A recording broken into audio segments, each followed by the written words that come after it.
Франција сака да ја види Македонија во Европската унија, но не сака официјално Скопје со себе да си ги донесе и проблемите. Прашањето за името треба да го решат двете суверени држави и унијата во овој спор нема никаква улога. Францускиот министер за европски прашања Пиер Лелуш во Скопје ја пофали Македонија за реформските процеси, но побара владите во Атина и во Скопје да покажат политичка зрелост, како хрватските и словенечките власти. Спорот што го имате со Грција е нешто што две суверени држави треба да го решат заедно. И воопшто тоа не е улога ниту на Франција, ниту на било кој друг да се меша во решавањето на тоа прашање. Сепак постои едно загрижување. А тоа загрижување кој што го имаме во Унијата е следното: да не увезуваме дополнителни проблеми, територијални, гранични или какви и да е други, кои што ги носат со себе земјите кандидатки или пак некоја членка на Унијата.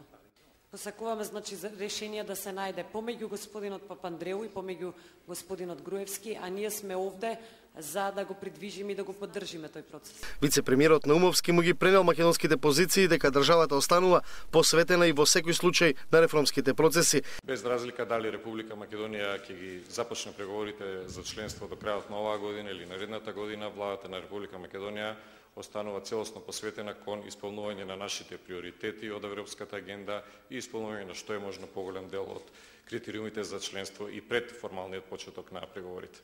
Францускиот министер разговараше и со председателот Иванов и со премиерот Груевски. Се сретна и со лидерот на опозицијата Црвенковски.